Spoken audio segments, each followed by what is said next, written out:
मित्रों नमस्कार। मैं आपका मित्र विश्वजीत और एक बार फिर से हमारे बगल में मौजूद हैं प्रिय शिष्य सौरभ जी नमस्कार। सौरभ कैसे हैं आप? अच्छे हैं सर। आज किस विषय के बारे में हम लोग चर्चा करेंगे सौरभ? आज हम लोग भारत की प्राचीनतम लिपि ब्राह्मी लिपि के बारे में चर्चा करेंगे। प्राचीनतम लिपि ब्राह्मी लिपि के बारे में चर्चा करेंगे। बहुत ही अच्छी बात। तो यह जो ब्राह्मी लिपि है बाएं से दाईं ओर लिखी जाती है ना? अब तो अस्तित्व में नहीं है। तो आइए विस्तार से इसके इतिहास के बारे में हम जानते हैं। जैन धर्म के प्रथम तीर्थंकर हुए भगवान ऋषभदेव, जो भगवान विष्णु के 8वें अवतार थे और भगवान शिव के 28वें योगावतारों में से एक थे। तो उनकी 2 पुत्रियां थीं। एक पुत्री का नाम था ब्राह्मी और दूसरी पुत्री का नाम था सुंदरी। तो ऋषभदेव ने दोनों ही पुत्रियों को शिक्षा प्रदान की। उन्होंने ब्राह्मी को लिपि के बारे में सिखाया और सुंदरी को क्या सिखाया? अंक विद्या के बारे में सिखाया। तो वो जो उनकी पुत्री थी ब्राह्मी, उसने फिर से उसका विस्तार किया और सुंदरी ने 1 2 3 4 ये जो अंक हैं उसका विस्तार किया। तो इस प्रकार ब्राह्मी लिपि का आविष्कारक ब्राह्मी को माना जाता है, ऋषभदेव की पुत्री को। अब यह बताएं कि सर्वप्रथम इस लिपि का जो वर्णन है, उल्लेख है, कहाँ मिलता है?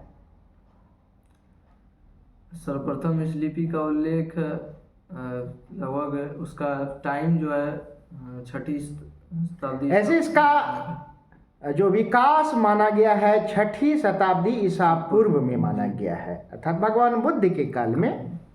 और वैसे जो मौर्यन पीरियड था, जो एरा था, अर्थात 4ठी से 3री सदी ईसा पूर्व, उस समय इसका स्पष्ट प्रमाण मिलता है, क्योंकि सम्राट अशोक के कई स्तंभ लेख और शिलालेख हैं जिनमें ब्राह्मी लिपि का प्रयोग किया गया है। भाषा थी पाली और प्राकृत, दोनों में अंतर समझ लेना आवश्यक है। भाषा थी पाली और प्राकृत अर्धमागधी और लिपि का नाम था ब्राह्मी। तो हम बौद्ध ग्रंथ ललित विस्तार की अगर चर्चा करते हैं तो ललित विस्तार में यह कहा गया है कि भगवान बुद्ध ने कितनी लिपियां सीखी थी? 64 लिपियां सीखी थी। तो उन लिपियों में से एक लिपि ब्राह्मी लिपि भी थी। और जैन ग्रंथ, 2 जैन ग्रंथों में भी इसका उल्लेख है। बताइए उन 2 ग्रंथों का नाम? पन्नवना सूत्र और समवायांग सूत्र। पन्नवना सूत्र और समयावांग सूत्र।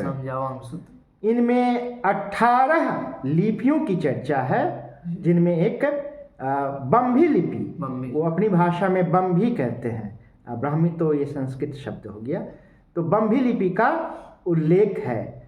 और जैनों के पवित्र ग्रंथ भगवती सूत्र में जो पुस्तक का आरंभ ही होता है, नमो बम्भिये लिप्ये, मैं ब्राह्मी लिपि को नमस्कार करता हूँ, नमन करता हूँ, प्रणाम करता हूँ। तो अब बताइए कि अशोक के जो शिलालेख थे वे ब्राह्मी लिपि में लिखे गए थे। तो इस ब्राह्मी लिपि को डिकोड सर्वप्रथम किसने किया? सर्वप्रथम इसको डिकोड सर विलियम जोन्स ने किए थे। विलियम जोन्स ने, जेम्स प्रिंसेप। वस्तुतः बंगाल में 1784 ईस्वी में एक सोसाइटी बनी थी जिसका नाम था the Asiatic society of Bengal. इसका मुख्यालय पार्क स्ट्रीट में था। कहाँ था इसका मुख्यालय? पार्क स्ट्रीट में। इसकी स्थापना की थी सर विलियम जोन्स ने।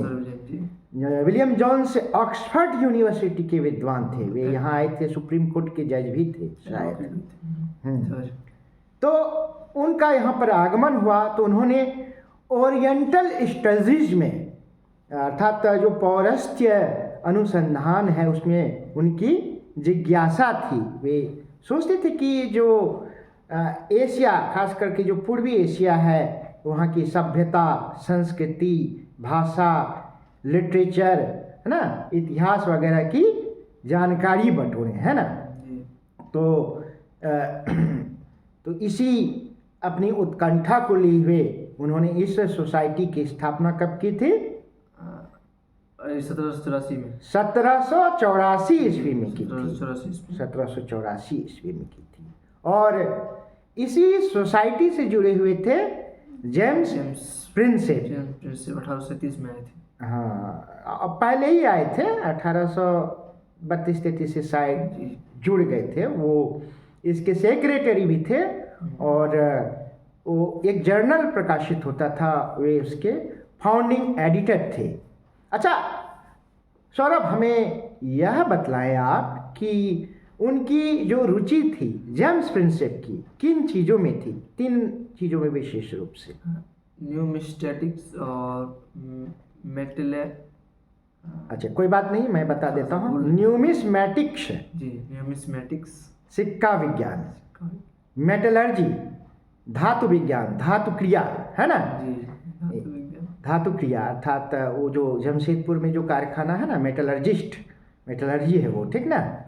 और तीसरा मीटियोरोलॉजी।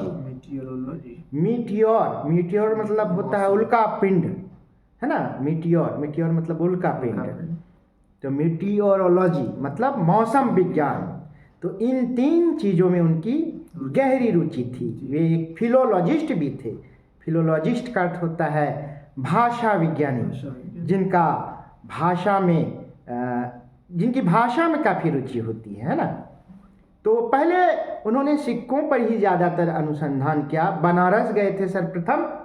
बनारस में उन्होंने मिंट की स्थापना की थी, एक चर्च की भी स्थापना की थी। कलकत्ता में भी एक मिंट की स्थापना की थी, है ना। और बनारस में उन्होंने क्या किया था?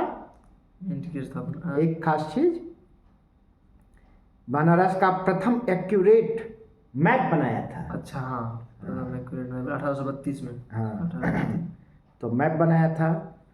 तो इन चीज़ों में रुचि थी। बाद में उनकी रुचि यह हुई कि ब्राह्मी लिपि को पढ़ा जाए, है ना। तो वे इस उत्कंठा को लिए बग्घी में सवार होकर दिल्ली गए। फिरोज शाह कोटला दुर्ग, जो फिरोज शाह तुगलक द्वारा बनवाया गया। तो वहाँ उन्होंने क्या देखा? 2 स्तंभ दिखे थे। 2 स्तंभ देखे, जिनमें एक स्तंभ मेरठ से दिल्ली लाया गया था और दूसरा अंबाला से दिल्ली लाया गया था। एक बार फिरोज शाह तुगलक 1364 ईस्वी में मेरठ गए हुए थे। मेरठ में देखा कि एक स्तंभ है। पता लगाया तो लोगों ने बताया कि यह सम्राट अशोक का स्तंभ है। तो उन्होंने सोचा कि इसे मैं दिल्ली लाऊं, है ना। तो उन्होंने एक 42 पहिए की गाड़ी तैयार की और लगभग 4000 मजदूरों को कहा कि इसे लेकर चलो दिल्ली, और रुई और मखमल उसकी नीचे दिया गया ताकि टूटे फूटे नहीं, है ना। और काफ़ी अथक श्रम के बाद उसे दिल्ली लाकर उन्होंने स्थापित किया। तो जब जेम्स प्रिंसेप वहाँ गए तो जाने के बाद उन्होंने वो जो टोपड़ा स्तंभ लेख है, टोपड़ा स्तंभ लेख में जो पहला जो शब्द डिकोड किया था वह क्या था? पहला शब्द था दानम। जी हाँ, पहला शब्द दानम, उसको उन्होंने डिकोड किया था। अच्छा, वो अपने साथ एक पंडित को रखते थे जो कि संस्कृत भाषा के जानकार हुआ करते थे। उन्हीं से पूछ के इसका अगर हम ऐसे पढ़ेंगे तो क्या अर्थ होगा, तो वो बहुत ही सहयोग किए थे, है ना। तो इस प्रकार काफ़ी श्रम के उपरांत उन्होंने ब्राह्मी लिपि की तो खोज की, रिकॉर्ड किया, खोज नहीं, और खरोष्ठी लिपि के अर्थ को भी उन्होंने निकाला था, क्योंकि अशोक की कई लिपियां थीं, ब्राह्मी, खरोष्ठी, ग्रीक और आर्मिक, है ना। इन 4 लिपियों में अशोक के स्तंभलेख और शिलालेख पाए गए हैं, है ना। तो अब यह बताएं कि प्रिंसेप का जो जन्म कब हुआ था? 1799 और मृत्यु 1840 में। हाँ, बहुत ही कम अवधि तक वे जिंदा रहे थे, लेकिन बहुत ही अल्पावधि में उन्होंने ऐसे कार्य किए कि अभी भी उनका नाम इतिहास में गिना जाता है, वे अमर हैं, है ना। जिंदगी बड़ी होनी चाहिए, लंबी नहीं। जिंदगी बड़ी होनी चाहिए, लंबी नहीं। जैसे कि जेम्स प्रिंसेप हुए, स्वामी विवेकानंद हुए, मैथमेटिशियन रामानुजम हुए, ऐसे बहुत सारे नाम हैं, है ना। अच्छा, जब जेम्स प्रिंसेप की मृत्यु हो गई तो कोलकाता के हुगली नदी के तट पर उनका पैलेडियन स्टाइल में एक स्मारक बना, मेमोरियल बना, है ना। वो कब पूर्ण हुआ? वो 1843 में। 1843 ईस्वी में पूर्ण हुआ, और अभी भी 1843 से लेके अभी तक 182 साल, है ना। 182 साल बीत जाने के बाद भी वे अभी भी खड़े हैं एकदम अपने मौलिक स्वरूप में। और स्वयं मैं जब कोलकाता में पदस्थापित था, HRBC Hooghly river bridge commissioner, हाँ, उसी के समीप ही वो स्मारक है। मैं अक्सर कार्यालय अवधि के बाद वहाँ जाया करता था। मेरा एक मित्र था चिन्मय, दोनों वहाँ जाया करते थे, बैठते थे, है ना, कुछ गज़ल गुनगुनाते थे, कुछ किस्से सुनते थे। तो वो जेम्स प्रिंसेप घाट अभी भी है। विदेशी सैलानी जब भी आते हैं तो उनके दर्शन किए बगैर नहीं जाते हैं। तो यह जेम्स प्रिंसेप थे, इतने महान व्यक्तित्व के धनी। और कुछ विशेष जानकारी है इसमें क्या? लगभग हम लोगों ने सारी बातों को कवर कर ही लिया। चलिए, धन्यवाद मित्रों। अगली बार फिर मिलते हैं किसी अनछुए पहलू के साथ। सौरभ के साथ हम लोग मिलेंगे। नमस्कार। धन्यवाद। धन्यवाद।